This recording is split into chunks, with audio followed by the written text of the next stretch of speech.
Hello friend, this is Economics on Tips. Welcome my YouTube channel. Today our topic is law of demand. It is most important lecture of macroeconomics. We study law of demand and its assumption. Let's start. It is important that when we study about law of demand, we must study as a consumer or a customer. ये ज़रूरी है कि जब भी हमने law of demand के बारे में पढ़ना हमें या तो एज अ कंज्यूमर पढ़ना पड़ेगा या तो कस्टमर, ताकि हमें पता चल सके कि हमारी डिमांड क्या है, हमने डिमांड कैसे करनी है। अगर हम एक कस्टमर हैं तो हमें डिमांड कैसे करनी है, अगर हम एक कंज्यूमर हैं तो हमें डिमांड कैसे करनी है। The law of demand states that other things remain equal. The quantity of demand of a commodity increases when its price falls and decreases when its price rises. अब यहाँ पे हमारे पास दो फैक्टर्स हैं, एक अदर थिंग्स और एक price. Price हमारी वेरिएबल है, वेरिएबल फैक्टर है जो कभी भी फॉल एंड राइज होती रहती है, फिक्स नहीं होती हमारी प्राइस। और जो अदर थिंग्स हैं, हमारे अदर फैक्टर्स हैं, वो हमेशा फिक्स्ड होते हैं, वो कभी राइज और फॉल नहीं होते। अदर थिंग्स में हमारे कंज्यूमर इनकम आ जाती है, प्राइस ऑफ रिलेटेड गुड्स आ जाता है, कंज्यूमर टेस्ट एंड प्रेफरेंस। अब डेफिनेशन में हमें बता रहे हैं कि other thing remain equal the quantity demand of a commodity increases when it's price fall. वो कहते हैं कि अगर हमारी प्राइस फॉल हो जाती है, हमारी कमोडिटी की डिमांड क्या है, इंक्रीज हो जाएगी, एंड डिक्रीज होगी हमारी कमोडिटी डिमांड जब हमारी प्राइस क्या है, राइज हो जाएगी। ये हमारी डेफिनेशन है लॉ ऑफ डिमांड की। The law of demand states that other things remain equal the quantity demand of a commodity increases when its price fall and decreases when its price rises. The law of demand indicates that inverse relationship price and the quantity demand of a commodity. अब law of demand का price और quantity of demand of a commodity के साथ inverse relationship. अगर price बढ़ेगी तो demand कम होगी, और अगर जैसे प्राइस कम होगी हमारी डिमांड क्या है, बढ़ जाएगी।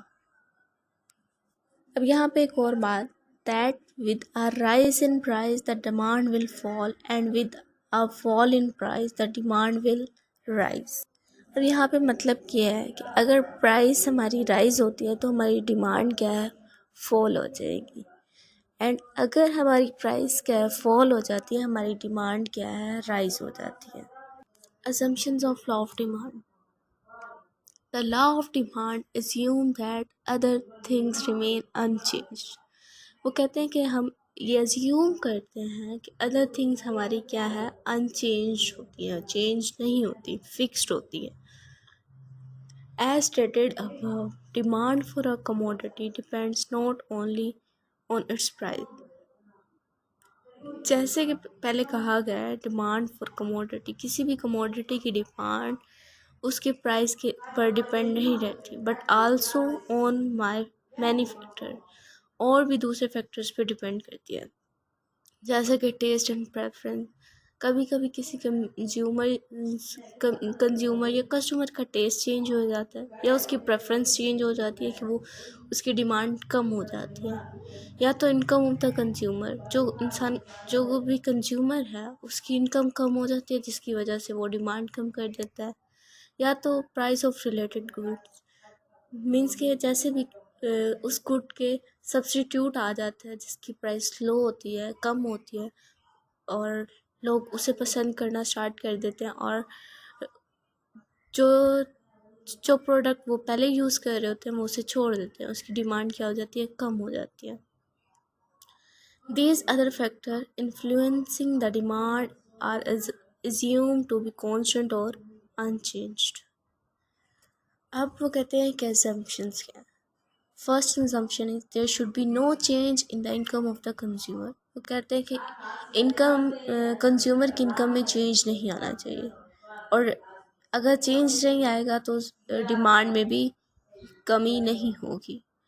Second, there should no be no change in the test and preference of the consumer. Consumer के टेस्ट और प्रेफरेंस में भी चेंज नहीं आना चाहिए। Third one is price of the related commodity should remain unchanged. Means कि अगर उस प्रोडक्ट का कोई सब्स्टिट्यूट है तो उसकी प्राइस भी चेंज नहीं होनी चाहिए, उसकी प्राइस भी फिक्स्ड रहनी चाहिए। The commodity should be a normal commodity. अब इसमें वो कह रहे हैं कि जो हमारी कमोडिटी है वो नॉर्मल कमोडिटी हो, ना ही वो गिफन गुड हो और ना ही वो इन्फीरियर गुड, नॉर्मल कमोडिटी हो। Size of population should not change. वो कहते हैं कि पॉपुलेशन का साइज चेंज नहीं होना चाहिए। The distribution of income should not change. Income की जो डिस्ट्रीब्यूशन है वो भी चेंज नहीं होना चाहिए।